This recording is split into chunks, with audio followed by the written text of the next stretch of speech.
Welcome to our lecture online. In our next example, we have the equation r equals theta squared. If we were to graph that, you can see that we start out with a spiral here, where initially when theta is 0, the distance r is equal to 0, but then it spirals outward much more quickly, so it kind of moves out much faster since r is a function of theta squared. And what we're trying to do is find the length of that from theta equals 0 to theta equals pi, so the length of this first section from here all the way to there. So that's the length of the section we're trying to find. And the function r is a function of theta, so the function of theta is equal to theta squared, and the derivative of that would be 2 theta. And that's all we need to solve for the length, because we plug that into the equation here. We can then say that the length is equal to the integral from 0 to pi of the square root of the function squared. Now the function is theta squared, and plus 2 theta quantity squared. Let's see here. So we have the function is theta squared, so we have to square that. Almost forgot to square, so that's theta squared squared plus 2 theta squared. This is the derivative of the function times d theta. Now we have the right radical there. So working that out, we get the following. L is equal to the integral from 0 to pi of the square root of theta to the 4th power plus 4 theta squared times d theta. So what we can do here is, it looks like we can factor out a theta. Let's do that. So this would be equal to the integral from 0 to pi of theta times the square root of theta squared plus 4 times d theta. All right, now that looks a little bit more doable, because I believe we can now use the method of substitution. We're going to let u equal theta squared plus 4, which means du d theta is equal to 2 theta, or du is equal to 2 theta d theta, or d theta is equal to du divided by 2 theta.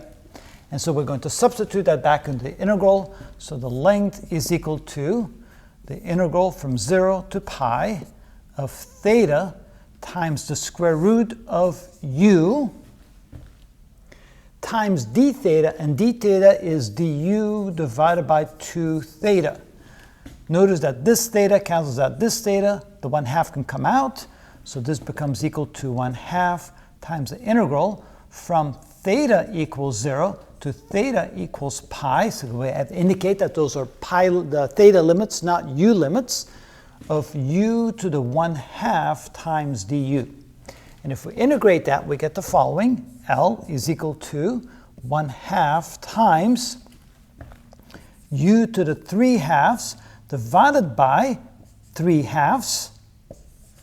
And the limits are going to be from theta equals 0 to theta equals pi. I always like to do that to make sure I don't forget that those are theta limits, not u limits.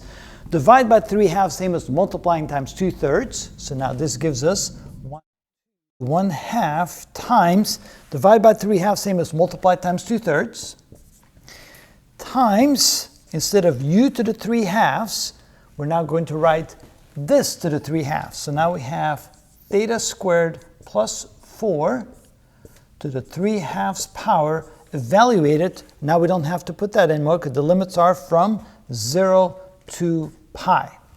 All right, so now let's go ahead and plug in what we have. The 2's cancel out, so that leaves us with 1/3 times, we plug in the upper limit, we'll get pi squared plus 4 to the 3/2 power, minus, when we plug in the lower limit, that will go to 0, we get 4 to the 3/2, 4 to the 3/2 power.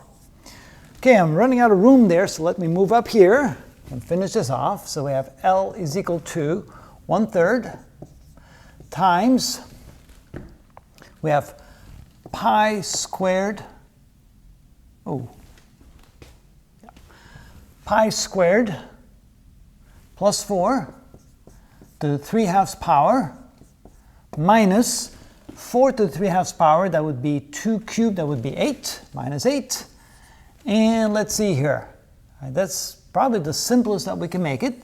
So that would be the length. And now we're going to compare this to the value we'd expect to see. So go ahead here.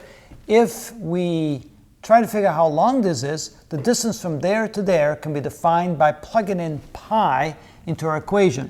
R equals pi squared. Pi squared is about 10, so that's why I put a 10 in there. So from there to there is about a distance of 10. So the roundabout way to get there, well, probably looks like we should find a value somewhere between 10 and 15. So the question is this a value somewhere between 10 and 15? Well, let's find out if that's the case. So we have pi squared plus 4. Raise that to the 1.5 power. From that, subtract 8. Yep, minus 8. And then divide by 3. And I get 14.55. So it's about 14 and a half. And I said that I was expecting some value between 10 and 15. Probably closer to 15 than 10. So you can see that my value here is very close to what I would expect to see from just kind of eyeballing the result. So it looks like I probably either did it correctly or I'm pretty close to being correctly. And again, this is a nice example to see how to find the length of a polar curve using our general format. That's how it's done.